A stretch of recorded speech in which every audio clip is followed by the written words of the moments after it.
खरं तर तुमचा विश्वास बसणार नाही. पण आज आपण ना अजिबात चीक न हटता, गॅसची फ्लेम चालू न करता मस्त अशा कुरड्या बनवतोय. ज्या बनवायला खूप सोप्या आहेत. एकट्यानं म्हटलं तरी अगदी किलोच्या प्रमाणामध्ये सुद्धा तुम्ही ह्या कुरड्या बनवू शकता आणि वर्ष काय 2 वर्ष सुद्धा एन्जॉय करू शकता. कुरड्या बनवायचं म्हटलं की मनामध्ये थोडीशी भीतीच वाटते. आपल्याला जमेल की नाही? बनवता येतील की नाही? घातलेला घाट व्यवस्थित होईल की नाही?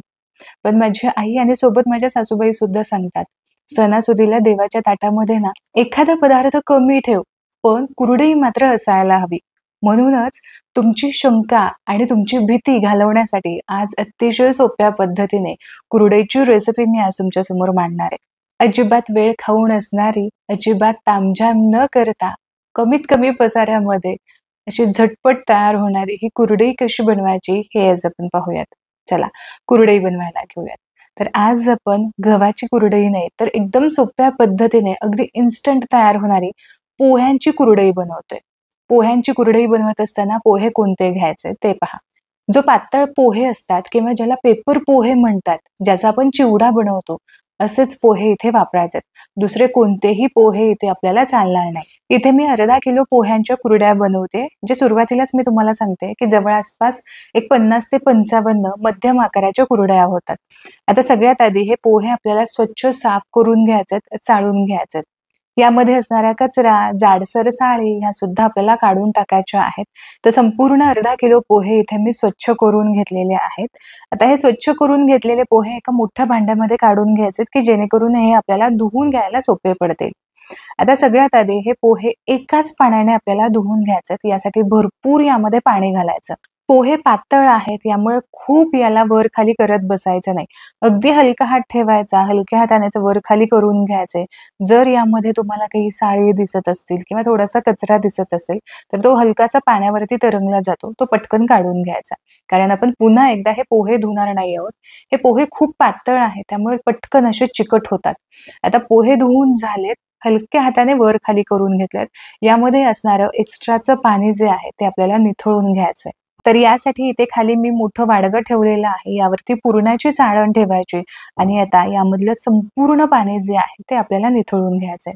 आता पोहे जे आहेत ते भरपूर पाणी शोषून तर घेतात. म्हणूनच आपल्याला हे पोह्यांमधलं पाणी हलक्या हाताने दाबून पिळून काढायचंय. म्हणूनच अगदी हलक्या हाताने हे पोहे अगदी अलगद असे दाबून घ्यायचे. खूप जास्त जोर देऊन दाबायचे नाही.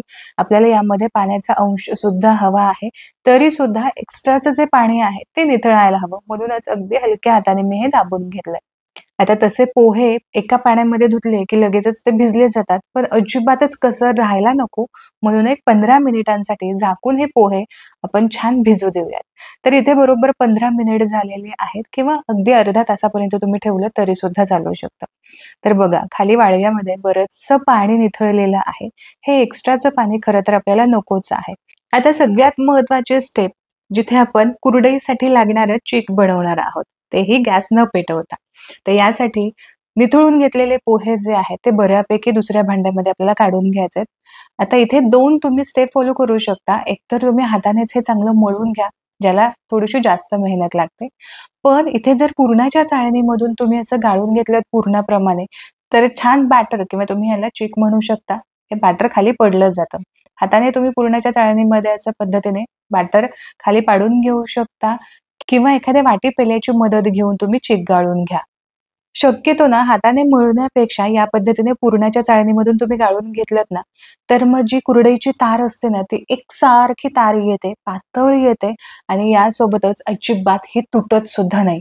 तर आता इथे तुम्ही बघू शकता, अगदी जसा गव्हाचा चीक असतो, त्याच पद्धतीने हलकासा चिकटसर, तरी सुद्धा मस्त असा मऊ-मऊ असा चीक इथे तयार झालेला आहे. आता यामध्ये फक्त 2 साहित्य घालायचे. चवीपुरतीचं मीठ आणि अर्धा किलो पोह्यांसाठी पाव चमचा पापड खार. पाव चमचापेक्षा जास्त घालाल तर कुरड्या लालसर पडण्याची जास्त शक्यता असते. यामुळे पाव चमचा अगदी पुरेसं होतं. घातलेले दोन्ही साहित्य या पिठामध्ये चांगले आपल्याला मिसळून घ्यायचे.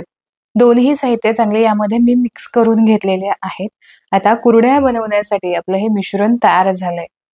इथे मी सोऱ्या घेतलेल्या आहे आणि शेवेची जी जाड होलची चकती असते ना, ती यामध्ये घालायची. कारण या ज्या कुरडया आहेत, त्या वाळल्यानंतर खूप पातळ होतात.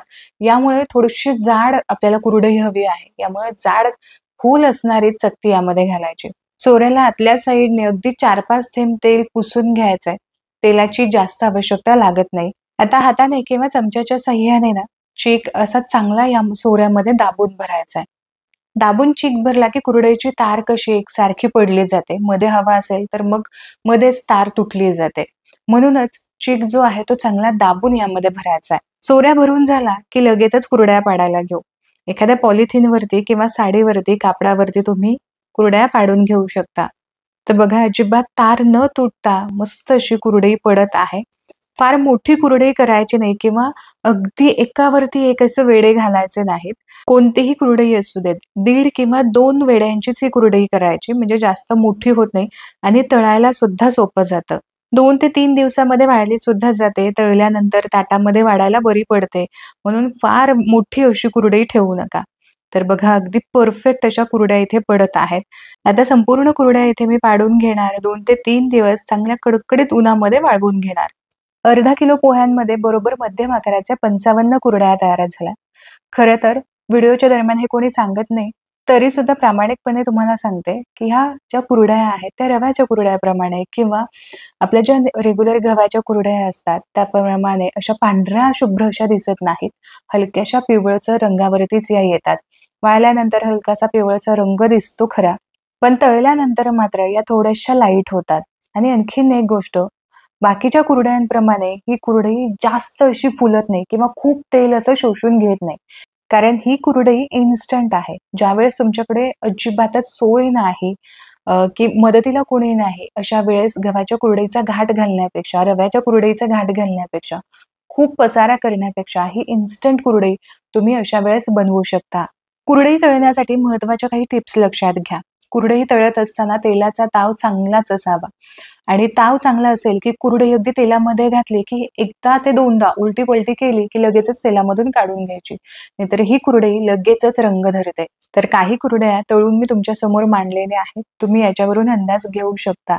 अगदी जगातली सगळ्यात सोपी कुरडईची पद्धत तुम्ही जरी म्हटलत ना, तरी सुद्धा चालू शकतं. तर बघा, मस्त अशा याच्या तारा सुद्धा दिसत आहेत आणि छान ही कुरडई फुललेली आहे. अगदीच खूप पिवळसर रंग दिसणारा नाही.